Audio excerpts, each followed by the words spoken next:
¿Qué tal? Saludos, buenas noches, bienvenidos como siempre a Ágora en 7 Televalencia. Mucho que reflexionar, ya saben, estamos en campaña electoral de cara a esa cita con las urnas 28 de abril, elecciones autonómicas, elecciones generales. Esta noche nos acompañan 2 candidatos y un diputado nacional.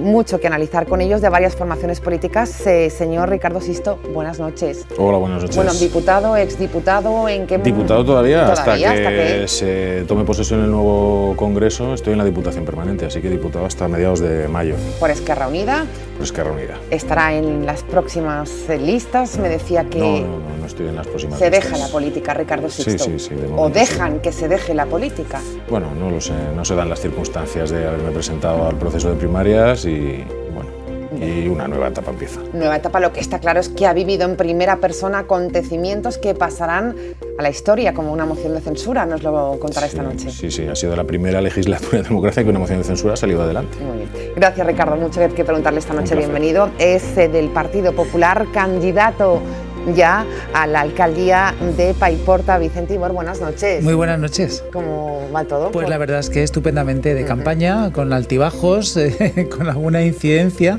pero la verdad es que muy bien, muy contento. A mí las campañas personalmente me gustan muchísimo, porque bueno, vuelves a contactar con a lo mejor personas que a lo largo de la legislatura no has contactado y yo estoy encantadísimo en la campaña. Bueno, ayer acto importante, con la presencia de expresidente José María Aznar. Ayer intervinieron María José Catalá, que estuvo magnífica, Isabel Bonich, y luego cerró pues el expresidente Aznar con un discurso pues muy a su estilo. Bueno, pues bienvenido, Vicente Ibor. También con nosotros esta noche ya es oficial, es candidato por Vox en las listas de Valencia al Congreso de los Diputados número 3. Vicente Montañez, buenas noches. Muy buenas noches, y un placer como siempre. Nosotros. ¿Cómo ha ido esto de las listas en su formación? Pues una auténtica locura, pero yo creo que en general como en todos los partidos.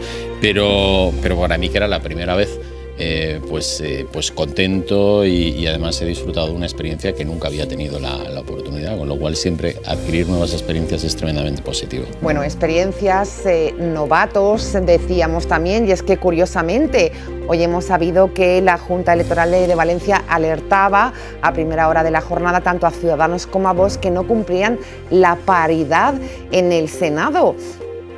¿Esto pasa? Esto pasa. ¿Ha ocurrido? Esto pasa, pero bueno, se puede subsanar y va a ser subsanado y ya está. Bueno, pues son cosas que comentaremos también esta noche. Así está la campaña electoral, emocionante sin duda. Comenzamos y arrancamos, si les parece, con la noticia de las últimas horas, presencia de José María Aznar, con ese discurso que decía Vicente Ibor, nos dejaba estos titulares. Lo escuchamos. L'expresident del govern, José María Aznar, es va donar un bany de masses a València en un acte míting del Partit Popular en el qual va demanar que el vot de centredreta es concentre en el PP.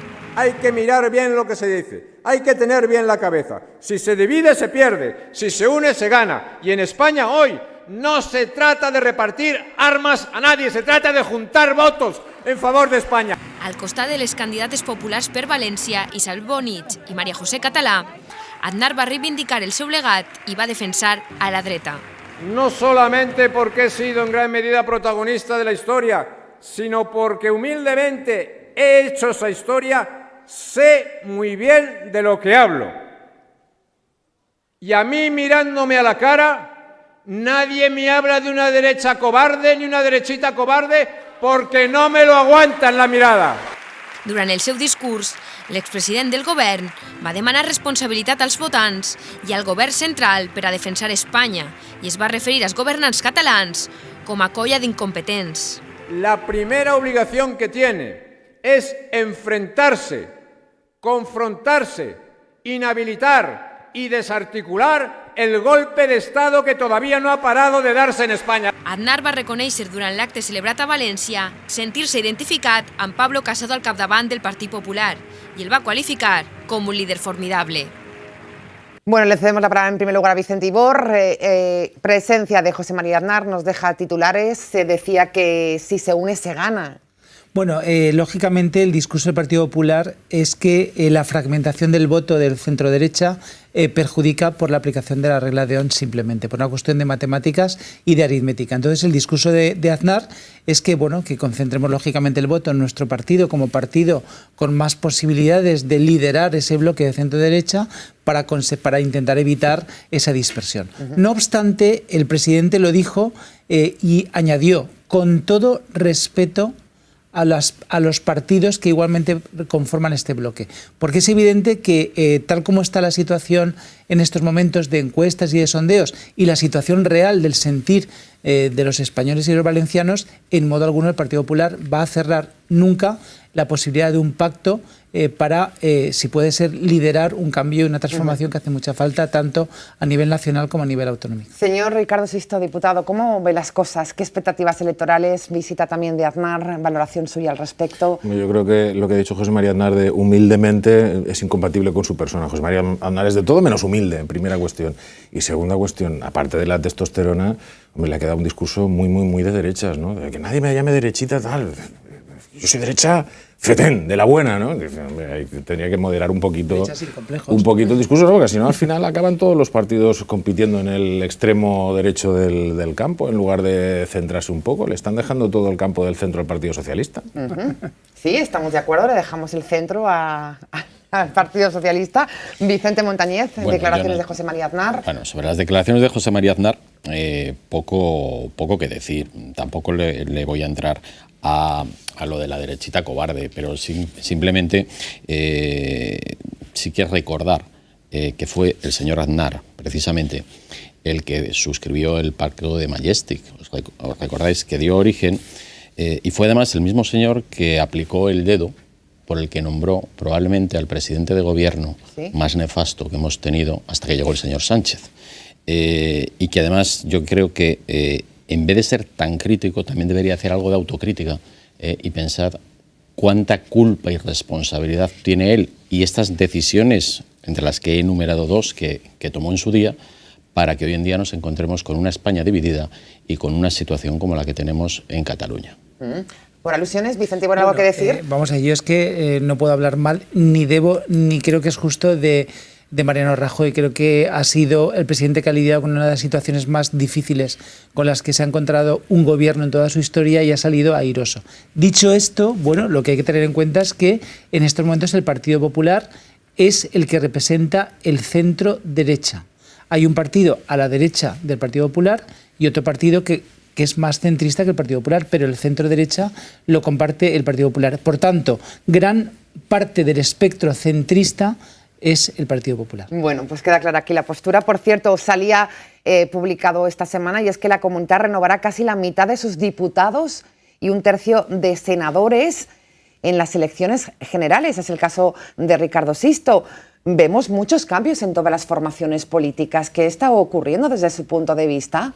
En todas las formaciones, y no solamente en Valencia, sino en toda España. Sí, es curioso este dato. Publicaba, no sé si era hoy o ayer, la prensa, el porcentaje de renovación en las candidaturas de todos los partidos en todo el Estado, y la verdad es que los porcentajes de renovación son importantísimos, en el PSOE, en el PP, en Unidos Podemos, en Unidas Podemos, incluso en Ciudadanos, con todos estos fichajes que han hecho. ¿Cuál es su reflexión sobre esto, sobre esta nueva situación política?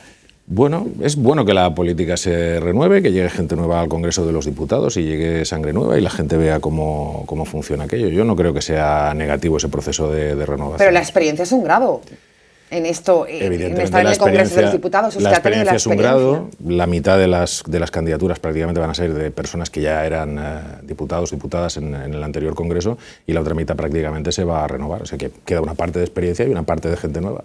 Ojalá sean capaces de hacer más cosas de las que hemos sido capaces de hacer en esta legislatura número 12, que ha sido la más plural de toda la democracia y también una de las más poco efectivas a la hora de hacer leyes, ¿no? Que es una grave contradicción. Ojalá mejoren el funcionamiento del Congreso. ¿Qué opinan ustedes al respecto de esto? Es decir, se crea un nuevo escenario político con nuevas formaciones, pero se hace casi imposible gobernar. Bueno, yo creo que el resultado de la moción de censura en su conjunto ha sido bastante nefasto. Es una opinión basada en la capacidad de maniobra que ha tenido el gobierno salido de esa moción, porque efectivamente prácticamente no podía contar ni con el Congreso de los Diputados ni con el Senado para sacar adelante ninguna de sus propuestas. En un principio, Sánchez anunció que lo que iba a hacer era tirar a Rajoy e inmediatamente preparar las bases para convocar nuevas elecciones, y no ha convocado elecciones más que cuando no ha tenido más remedio, porque era imposible gobernar con la división que había en el Parlamento, la atomización de la Cámara y la imposibilidad de llevar adelante sus presupuestos. Por lo tanto, ahora lo que es deseable, sería deseable, es que después de las elecciones hubiera cierta estabilidad. Yo soy consciente que en modo alguno se van a recuperar las mayorías absolutas que había antiguamente, ni un bipartidismo de forma clara o contundente. Va a ser cuestión de bloques, sí, pero por lo menos que el bloque que gobierna pueda hacerlo sin demasiadas hipotecas de grupúsculos que intenten imponer a la fuerza o de bisagras que intenten imponer posiciones extremas. En un sentido bueno. Pulsamos a Vicente, pero como diputado todavía... Yo ¿sí? disiento en el sentido de que Pedro Sánchez ya no podía continuar gobernando. Pedro Sánchez hubiese podido continuar gobernando a pesar de haber perdido los presupuestos. Podía haber retrasado también la presentación de los presupuestos. Mariano Rajoy en el año 2012 creo que fue. No, en el 12 lo retrasó hasta después de las elecciones andaluzas. Pero en la última legislatura, el último presupuesto aprobado entró en la Cámara en abril y se acabó aprobando a finales de junio y tuvo vigor de julio, tal. Es decir, Pedro Sánchez podía haber seguido jugando. No quiso, presentó los presupuestos, no le salieron los números. Que ya lo sabía. Porque, bueno, si se sabía o no se sabía, o bueno, Esquerra Republicana también hizo lo que hizo, pero sobre todo Pedro Sánchez vio un momento de oportunidad de que su partido, el Partido Socialista, tuviese un claro liderazgo. De momento parece ser que según las encuestas le están saliendo bien las cosas, pero claro, hay un 30% de indecisos, a ver lo que pasa. Entraremos enseguida a este lado. Por cierto, como diputado todavía de Esquerra Unida, ¿qué le parece esto de los viernes sociales? Gobernar a decreto ley, ¿se ve bien desde su formación como diputado? Bueno, los decretos ley, de acuerdo a la Constitución, son medidas extraordinarias en las que el Poder Ejecutivo hace las funciones del Poder Legislativo. No se debe abusar de esos temas. Ahora, es una potestad constitucional, el Gobierno lo está haciendo y la Diputación Permanente, pues convalidaremos o no los reales decretos que vaya aprobando. Creo que tendremos una Diputación Permanente a principios de... No, tampoco se reunirá muchas veces. Pero tienen ahora, que darle el visto bueno a estos decretos. Ahora, a principios de abril, tiene que haber una reunión para convalidar los decretos aprobados hasta ahora. Bueno, ¿qué opinan por aquí? Bueno, yo creo que es un abuso de la ley, ¿sí? Es forzar la legislación material o formal, la legislación formal, que efectivamente es legal, no digo yo que no sea legal, lo que yo creo que no es legítimo, porque en campaña electoral entiendo que el gobierno debe mantenerse no neutral, porque es un partido político, pero tiene que ser prudente a la hora de tomar decisiones que luego, en función del resultado de las elecciones y de la nueva composición de las cámaras, podrá seguir o no. Yo creo que se está pasando con el tema de los decretos. Es mi opinión. Vicente Montañez, decretos ley. Yo creo que el problema es que como empezó teniendo que hacer absolutamente todo por decreto, con lo cual al final también parte de esa costumbre que ha ido adquiriendo también hay que hacer responsable al resto que le han abocado a esa situación, pues ya ha cogido la marcha y la ha enfilado. No me parece del todo correcto, pero independientemente me preocupa mucho más el trasfondo de las cosas que está aprobando, desde el punto de vista de que a fecha de hoy llevamos un agujero presupuestario de 37.000 millones, es decir, se comprometieron todos los gastos, pero de los ingresos ni están ni se le esperan, en un escenario recesivo en Europa y que realmente pone al partido o los partidos que tengan que gobernar en una situación realmente complicada, puesto que la primera cita para haber cumplido con los deberes la tenemos tan solo en abril de 2020. Es decir, nos vamos a ir a septiembre prácticamente, suponiendo que salga un gobierno sólido de estas elecciones, bueno, pues con un escenario económico donde prácticamente vamos a ir al límite en cuanto a margen de maniobra y donde van a haber que tomar medidas drásticas. Señor diputado. Bueno, la verdad es que este año no va a haber presupuesto general del Estado, el presupuesto ya tiene que ser para el año 2020, no da tiempo a formar gobierno y a elaborar un presupuesto para el segundo semestre. ¿Esto en qué se afecta? ¿En qué puede afectar al ciudadano? Sobre todo en cuanto a la recaudación, en cuanto al gasto, el gasto está comprometido y limitado por el presupuesto aprobado, que está prorrogado y por lo tanto esos son los márgenes en los cuales se tiene que mover el gobierno. Y el problema al final es incrementar los ingresos, que bajo nuestro punto de vista, desde una política de izquierdas, es absolutamente necesario incrementar los ingresos del Estado para poder tener más gasto social. Ahí lo que siempre decimos nosotros es que hay pendiente una reforma fiscal importante en España, tenemos menor presión fiscal que otros países de la Unión Europea y hay que contribuir a que los que más tienen más paguen para que los que menos tienen más puedan recibir. Una forma de hacer justicia social con los presupuestos generales del Estado. Bueno, con los impuestos. Bueno, Simplemente una salvedad, porque este discurso lo oigo muchas veces y no estoy nada de acuerdo. Tenemos una presión fiscal más baja que otros países de la zona euro, es cierto, pero lo importante no es la presión fiscal, sino el esfuerzo fiscal que realiza el ciudadano. ¿Esto qué es? Básicamente coger la presión fiscal y dividirlo por la renta per cápita española, que es mucho más baja que la de la media de la zona euro. Cuando hacemos esto, estamos el tercer país en esfuerzo fiscal de la OCDE, por encima incluso de los países nórdicos. Es decir, que una cosa es la presión fiscal porcentualmente frente al Producto Interior Bruto y otra cosa muy distinta es cuánto nos cuesta al español frente a un alemán, frente a un belga, frente a un italiano, entonces? pagarlo. Sobre todo haciendo un sistema más progresivo. Lo que ocurre en el sistema fiscal español es que, desgraciadamente, todos los trabajadores y toda la gente que cotiza poco y que gana poco están absolutamente pillados, están controlados y pagan sus impuestos.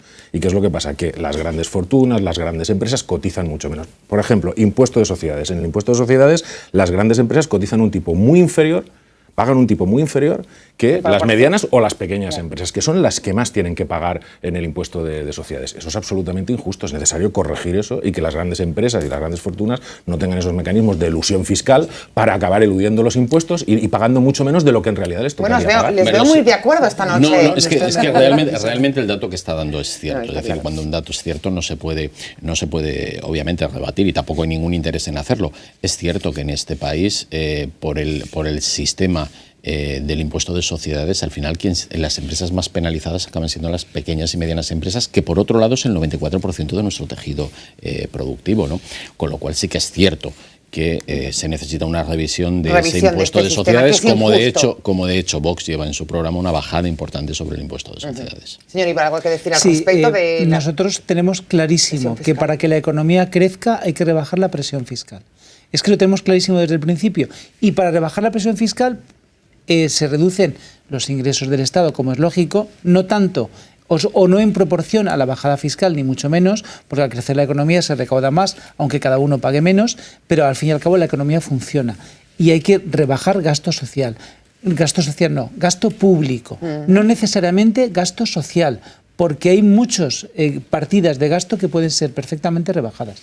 Y me refiero a empresas públicas, me refiero a gastos superfluos, me refiero a determinadas prestaciones que a lo mejor no son necesarias y que benefician a gente que realmente tiene una situación económica más o menos favorecida. Hay que hacer una reducción del Estado en su conjunto para que la gente disponga de más recursos, se genere empleo y por lo tanto se reduzca la precariedad.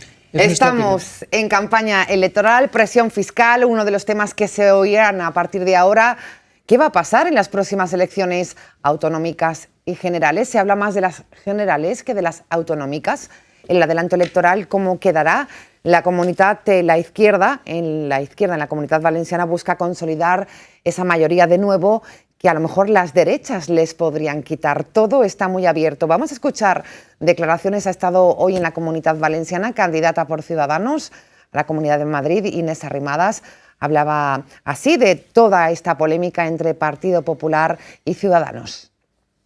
Necesitamos realmente cambiar el rumbo del Gobierno de España y estamos en una situación tan importante, el reto es tan enorme, que Albert Rivera ha hecho de nuevo un ejercicio de responsabilidad y ha tendido la mano al Partido Popular para formar un gobierno de coalición, porque España lo necesita y la situación lo requiere.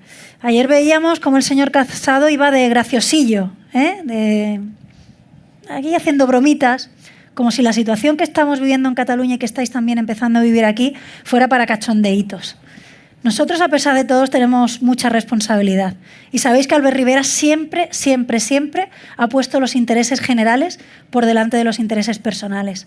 ¿Qué opinan nuestros invitados sobre este acuerdo dado antes de una campaña electoral? Esto no lo habíamos vivido nunca, ¿no? Ricardo Sisto, diputado. Bueno, las negociaciones de gobierno siempre se hacen a posteriori y además tienen que tener un mínimo nivel de reserva para que no se rompan, ¿no? Yo creo que todos nos acordamos de algún pronunciamiento público que rompió posibilidades, yo creo, vamos, de hacer gobiernos en el pasado, ¿no? Pero bueno, yo qué sé, el Partido Popular y Ciudadanos se apañarán en esta negociación pública de un gobierno. Creo que la única fórmula que tendrá para gobernar la derecha es, si tienen una mayoría absoluta entre las tres fuerzas políticas de la derecha, es hacer una coalición electoral. Pero en fin, ya veremos a ver cómo se reparten los... O sea, una coalición electoral, una coalición de gobierno, ya veremos a ver cómo se reparten los ministerios. Señor Ibor, ¿cómo queda este ofrecimiento del señor Rivera a Pablo Casado? Nosotros hemos recibido bien el ofrecimiento de Ciudadanos para poder hacer un pacto, porque seguramente hará falta, pero claro, con Ciudadanos nunca se sabe dónde está, porque Ciudadanos es el mismo partido que ha mantenido hasta última hora el gobierno andaluz de los socialistas, o que se incluso intentó formar gobierno con Pedro Sánchez. Ahora ha cambiado de criterio, no sabemos por cuánto tiempo. Mientras mantenga esta postura, nos parece razonable que en función de los votos que cada fuerza política reciba, pues se haga un pacto a posteriori. También es verdad que el Partido Popular ofreció a Ciudadanos un pacto para concurrir de forma conjunta al Senado y, sin embargo, fue rechazado. Nada más presentar las listas nos ofrecen ese pacto. Por eso Pablo Casado ha dicho que el pacto es un poco tardío, porque a lo mejor con un día antes o 2 o 5 días antes hubiéramos podido conformar una mayoría para el Senado más estable. Pero en cualquier caso, nosotros recibimos con agrado cualquier propuesta para desbancar al gobierno socialista de la Moncloa. Y todo esto desde Vox, como se ve, con tranquilidad, les da igual que vayan ellos juntos, separados. Indudablemente, al final yo creo que el pueblo es quien tiene la última palabra y él interpretará si están a favor de esto, que realmente, coincido con Ricardo, es novedoso o no. Pero desde luego, de cualquier modo, a quien le ha propuesto el pacto ha sido al Partido Popular y no a Vox, con lo cual, bien. Bueno, ahí está. Vamos a escuchar a Pablo Casado porque está esto divertido. Dice Albert Rivera, dice Pablo Casado, advierte precisamente lo que decía el señor Ibor, que si Sánchez y Rivera suman, decía hoy tras el 28A, igual hasta pactan. Si Sánchez suma con los independentistas, pactarán. Y por cierto, si Sánchez suma con Ciudadanos, pactarán también. Tendríamos la mano al resto de partidos constitucionalistas. No quiero excluir en negativo al Partido Socialista, sí a esta actual dirección que ha decidido no estar al lado de la Constitución, sino seguir sin cerrar la puerta, pactar con aquellos que quieren liquidarla. Sí, Ciudadanos está ahí ahora, digo. Ciudadanos, el señor Rivera se llenó la boca en la campaña electoral de 2016 diciendo que jamás pactaría con Rajoy. No le voy a dar la investidura a Mariano Rajoy. Y tiempo después fue el que le dio el voto para que Mariano Rajoy fuese presidente del gobierno. Así que el señor Rivera, a ver, un día dice una cosa y otro día dice la contraria, ¿no? Quizás es porque está en una posición que puede pactar a un lado y a otro. No, a ver, si alguien tiene la tentación de votar a Ciudadanos porque cree que con toda seguridad va a haber un pacto con el Partido Popular, que se lo piense, porque a lo mejor eso no ocurre. Es lo que nosotros decimos, es decir, efectivamente, dijo que no pactaría con Rajoy y pactó con Rajoy, dijo que no pactaría con Sánchez y pactó con Sánchez y apoyó el gobierno de Susana Díez. La verdad es que no sabemos a qué atenernos. De momento la postura hoy es la que han dicho, ya veremos cuál es la de mañana. Bueno, desde Vox, sumando, ¿cómo ha sido el proceso de listas? Vamos a ver, para una formación nueva? Desde Vox nuestra posición es muy clara, es decir, nosotros salimos en las elecciones y salimos a por todas. A partir de ahí vamos a ver qué resultados se obtienen, cuáles son al final las fuerzas y la composición y la aritmética parlamentaria que deciden los ciudadanos, y a partir de ahí pues intentaremos llevar nuestro programa al máximo de las posibilidades, indudablemente. Desbordados en el aspecto de una formación que está creciendo y que se enfrenta a unas elecciones autonómicas generales, municipales. Yo creo que desbordados no es la palabra. Indudablemente, pues sí que ha supuesto más esfuerzo, indudablemente, que haya podido suponer para organizaciones que están mucho más establecidas. Pero no para nada. Es decir, hemos llegado a los plazos y estamos todas más tremendamente ilusionados. Y en muchas ocasiones esa ilusión hace también mucha fuerza. Con lo cual, ilusionados, de verdad, tremendamente ilusionados ante los retos. 28 de abril, elecciones generales, elecciones autonómicas. Por cierto, hoy sorteo de alguno de nosotros nos puede tocar también en Paiporta, en mesas electorales. Esto también es un poco curioso. Hay un pleno el día 2 de abril, que es cuando nosotros se hace el sorteo para ver presidentes locales. Así que mañana estaremos pendientes del buzón. Señor Ricardo Sisto, diputado, ¿cómo cree que va a afectar el adelanto electoral de Ximo Puig, elecciones autonómicas, a lo que son unas elecciones generales? ¿O a la inversa? A las elecciones generales no creo que le afecte lo más mínimo. Ximo Puig ha adelantado a las elecciones por el efecto impulso contrario, ¿no? el influjo que pueden tener las generales sobre las autonómicas. Esperemos que la jugada no le salga mal. ¿Se equivoca o no? En Andalucía adelantaron unas elecciones para tratar de obtener un mejor resultado y al final el resultado fue el que fue y ahora está gobernando Andalucía y que no está gobernando. Es decir, que los adelantos electorales los carga el demonio como las armas. Esperemos que no le salga mal la jugada al señor Puig y que al final se pueda configurar una mayoría de izquierda, se pueda reeditar el Botànic, incluso con la incorporación al gobierno de las fuerzas políticas que en la vez anterior no estuvieron en ese... ¿Como Izquierda Unida? Como Izquierda Unida y como Podemos, que no decidieron integrarse en el gobierno valenciano y que no estaría mal que participasen en ese gobierno para demostrar la capacidad de gestión que se tiene también desde la izquierda. Sí, opinan lo mismo. ¿Se equivoca o no el señor Ximo Puig? ¿Se verá con el resultado? Desde luego la intención de Ximo Puig ha sido beneficiarse a sí mismo. Eso no, yo creo que a nadie le cabe la menor duda que el adelanto por primera vez en la historia de la Comunidad Valenciana, en la historia democrática de la Comunidad Valenciana, el adelanto electoral es en función de sus intereses particulares electorales.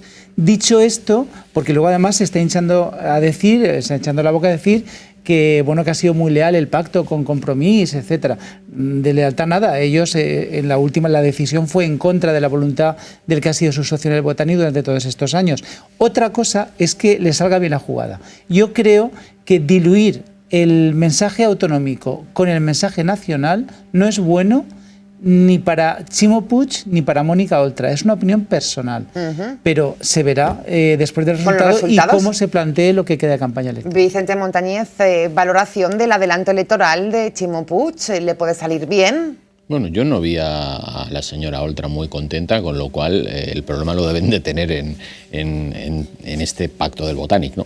De cualquier modo, bueno, pues no sé si le va a salir bien o no por la parte del votante de Vox. Yo creo que es un votante tremendamente ilusionado y que más que le pese va a ir a votar y si no lo hará por correo. ¿Qué pasa en Esquerra Unida? ¿Qué pasa en Podemos? Diputado Ricardo Sisto, las encuestas no son muy favorables a estas formaciones políticas. ¿Qué es lo que no consigue convencer al ciudadano? Bueno, las encuestas últimamente tienen últimamente, ya hace bastante tiempo, tienen la fiabilidad que tienen, ¿no? En el sentido de que tantas veces las encuestas han dicho una cosa y luego ha pasado otra. Lo que ocurre es que hay mucha gente que no tiene la posición todavía adoptada, la adopta en campaña e incluso en los últimos días de la campaña electoral y por lo tanto pues las encuestas indican lo que indican.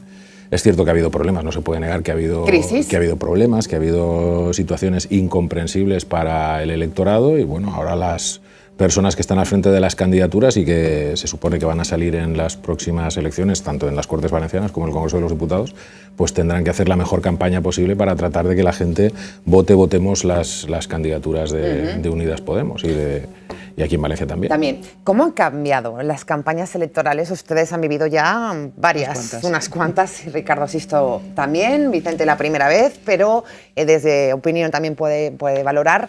El voto está muy indeciso en este escenario político, creo que como nunca habíamos vivido. También es verdad que han aparecido nuevas formaciones políticas y sorprende el dato que la gente todavía no tiene claro su voto e incluso lo decidirá el mismo día de las elecciones. Sí, en mi opinión la campaña electoral va a ser absolutamente decisiva para determinar ese casi 30% de indecisos que se declara indecisos en las encuestas. Efectivamente, va a ser muy importante cómo los partidos logremos transmitir el mensaje, la credibilidad que transmitamos al elector en la defensa de nuestro proyecto y de lo que vamos a hacer, porque, insisto, se va a decidir los últimos 2 días de campaña. 2 días de campaña. Según los cálculos que nosotros hacemos, los 2 últimos días de campaña van a ser absolutamente determinantes para un importante porcentaje de votos que decidirá in extremis si vota a uno u otro. Posiblemente no si vota a un bloque o vota a otro bloque, pero dentro de ese bloque, los bloques posiblemente a esa marca sea absolutamente decisivo lo que pase en campaña y lo que logremos o intentemos transmitir. Caray, qué vértigo da esto, ¿no? Los últimos. Creo que coincidimos porque casi todos los partidos hemos hecho un análisis muy parecido. Ricardo. Son procesos que ya se han dado y se han visto en otras elecciones. Al final es el mismo día de las elecciones o pocos días antes cuando se decide el sentido del voto por parte de mucha gente. ¿Y eso qué hace decide variar. ese sentido del voto? Pues yo creo que la propia campaña, lo que se va diciendo en los medios de comunicación y en las elecciones andaluzas, además la gran experiencia fue lo que se decía en redes sociales, ¿no? Que ahí Vox tuvo una importante campaña en redes sociales que también se tendrá que analizar qué papel van a tener en esta campaña. Se ha cambiado la ley electoral respecto de la posibilidad de los partidos políticos poder enviar publicidad electoral a los... ¿Pero cómo controlar esto? Claro es. Bueno, se controla como se controlan siempre las cuestiones de los datos por la Agencia Española de Protección de Datos, que ya ha hecho una circular diciendo que se tienen que cumplir los máximos requisitos de seguridad a la hora de trabajar por parte de los partidos políticos con los correos electrónicos y las direcciones de la gente. Y bueno, y los partidos son responsables de trabajar bien, porque si no después vendrán las multas. Lo que ha hecho la ley es amparar que los partidos puedan hacer eso, para evitar que cuando un partido en un pueblo lanza una campaña de enviar mensajes y tal, que eso esté recogido dentro de la ley siempre que cumpla con los máximos requisitos de seguridad y de, oiga, bórreme a mí, ¿no? De rechazo de la documentación si se quiere.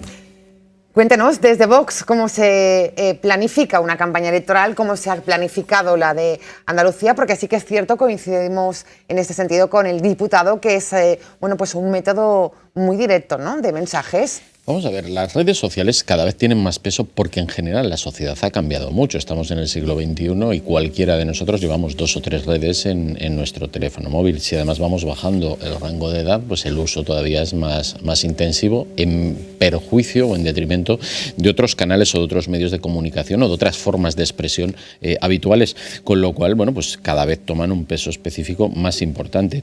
Nosotros seguiremos en la misma línea que seguimos Andalucía y que hemos seguido hasta la fecha, es decir, las redes sociales es un aspecto importante y creemos además que al final, digamos, esta continua campaña en la que nos encontramos, yo creo que desde que empieza la legislatura ya se empiezan a sacar sondeos de qué pasaría si al día siguiente hiciéramos elecciones. Oye, pues llevamos 2 meses, ¿no? Es decir, esto al final genera un poco de hastío en la gente. Yo creo que esta sensación de hastío, de cansancio, de sobreinformación, hace que un poco al final traslademos la decisión hacia el último momento, con lo cual la campaña va a ser una parte importantísima, mucho más, creo yo, sin lugar a dudas, que la pre-campaña. Yo creo que es fundamental hacer una campaña atractiva. ¿Sí? Porque incluso los que nos dedicamos a esto, no sé si le pasa a Ricardo, a veces llegas por la tarde o por la noche después de trabajar y pones la televisión y dices, esto es política. Y a lo mejor se te ocurre poner otra cosa. Lo digo porque si nosotros mismos que nos dedicamos a esto, que estamos interesados, a veces tienes hastío de que siempre se hable de lo mismo, yo creo que es importante no solamente la claridad del mensaje, que llegue al mayor número de gente posible, sino que sea atractivo, que sea amable, que la gente tenga ganas de escuchar lo que dices, porque si no la campaña no tiene ningún La campaña no tiene sentido. En los pueblos es más fácil, ¿eh? Claro, lo que sí que es cierto que se está hablando más de pacto sí, pacto no, y de lo que interesa al ciudadano al final. Cuénteme lo que va a hacer y decidiré si le voto o no. Yo creo que de lo que menos se ha hablado hasta ahora es de programas electorales, ¿no? De las propuestas políticas y de lo que se tiene que hacer. Lo que se ha trasladado al electorado muchas veces son las broncas por si se pacta con unos, se pacta con otros, o por la elaboración de las candidaturas, o por si las candidaturas van familiares o no, o en fin, todas estas otras cuestiones que no tienen que ver con la propuesta política, que además está muy devaluada, porque por desgracia ha habido mucha costumbre de prometer una cosa en campaña electoral y después no hacerla, no ejecutarla cuando se tiene el gobierno. Pero la verdad es que de lo que se debería estar tratando de cara a la ciudadanía es de las propuestas políticas, de qué es lo que se piensa hacer, más allá de los temas de los que se habla todos los días en los medios de comunicación, es decir, de lazos, Cataluña y 4 cuestiones más. Lo que interesa a la gente es la economía, es su empleo, si van a tener trabajo, si le van a subir los salarios, si no se le van a subir los salarios, qué va a pasar con los impuestos, si la educación va a tener dinero, si la sanidad va a mejorar o no. Es decir, de esos temas es de lo que se trata, que al final a la gente es lo que le interesa y lo que tiene que orientar su voto. Totalmente de acuerdo. Yo creo que a partir de ahora los mensajes mensajes serán diferentes, bueno, pregunto. A ver, la campaña está lógicamente estructurada con sus tiempos, como es lógico. Claro, hay un ahora momento de la hablar confección de listas. luego hay otro momento de hablar de programas, de candidatos. Luego hay que acoplar el mensaje o el programa a cada uno de los destinatarios de la información, y las campañas están perfectamente estructuradas, no hay nada nuevo bajo el sol, y creo que todos los partidos sabemos muy bien lo que tenemos que hacer. Cada vez son más técnicas las campañas también, y con más gente más profesional, que es la que te dice por dónde tienes que tirar y cómo tienes que hacer el mensaje y demás. Lo cual le quita frescura también. ¿Que quita frescura, sí, señor Montañez? Te marca la hoja de ruta, y luego la frescura la quita o la pone el candidato o el político. Yo creo que sí, yo creo que va por ahí. Para esto Vox también tiene un plus añadido, consiguen poner en el debate político, en los medios de comunicación, mensajes muy determinados, y a las pruebas me remito con el tema de las armas, por ejemplo. Fíjate, yo ahí lo que diría es que Vox hasta ahora, por lo que se ha caracterizado, es por trasladar al escenario político realmente los mensajes de lo que la gente luego acaba hablando en la cafetería, de trasladar una gran parte de inquietudes que hasta ahora estaban dormidas, que estaban calladas, que estaban en la trastienda y que se han puesto encima el tema de las armas, por ejemplo. Bueno, el tema de las armas no sé si será uno de ellos. Yo creo que además es un aspecto en el que no se ha interpretado, al menos por parte de los medios no ha habido voluntad de que se interprete de forma adecuada, pero te podría decir otros muchos aspectos. Es decir, lanzamos el tema de violencia de género, que fue un revulsivo dentro de la campaña en Andalucía. Hemos lanzado medidas concretas como la reducción de todas las empresas pseudopúblicas, chiringuitos, observatorios, etcétera, etcétera. Es decir, hemos lanzado también el mensaje de que hay que reducir drásticamente el gasto, el tema de la supresión del modelo autonómico para un modelo centralizado con una reducción de costos. Es decir, que bueno, inviable no es inviable. Bueno, es decir, hace falta una serie de requisitos legales para poder modificar la Constitución. ¿Sobre esto qué opina el diputado? Pero esto, como todos los objetivos, cuando uno se plantea, el primer día es inalcanzable y a partir de trabajando, claro. Estamos en las antípodas políticas. Claro, por lo que respecta a las armas, bueno, todo el mundo sabe lo que pasa en Estados Unidos con la facilidad que hay para obtener allí armas y lo que acaba pasando a cada 2x3. Y España es un país bastante más seguro, y que no haya disponibilidad de armas es algo bueno para el conjunto de la sociedad. En cuanto a eliminar empresas públicas, nosotros somos partidarios de lo público, precisamente, no porque sea un chiringuito para nadie, sino sencillamente porque entendemos que desde lo público se gestionan mejor muchas cosas, ¿no? Como la sanidad, la educación, y que no se deben privatizar en ningún caso.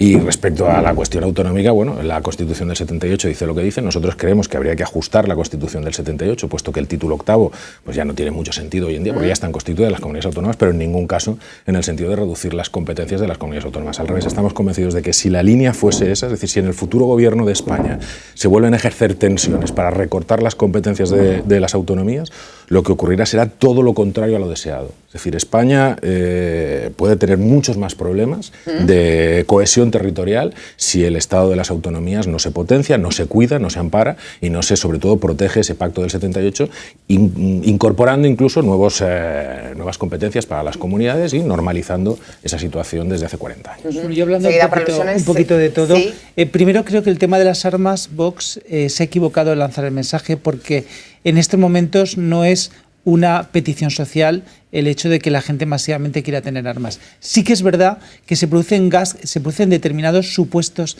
de total injusticia de gente que ejerce la legítima defensa cuando se ha atacado y se ven inmersos en un procedimiento judicial que al final normalmente siempre salen bien parados porque la ley es la ley para todos. En este aspecto. Pero efectivamente es un debate que a lo mejor en otro momento se podría plantear, pero quizás no ahora. Segundo, en cuanto una de las discrepancias fundamentales que tenemos con Vox, que son algunas, es el tema del ataque que está haciendo Vox al Estado autonómico, que efectivamente cuesta 70.000 millones de euros al año, según los números que el señor... 82.700. Bueno, ha subido la cifra, es que la última vez me dijo 70.000. Pero no se paga la sanidad y la educación. Exactamente, estamos hablando de las duplicidades. Lo digo porque efectivamente hace falta una reforma. Yo estoy totalmente de acuerdo con Ricardo.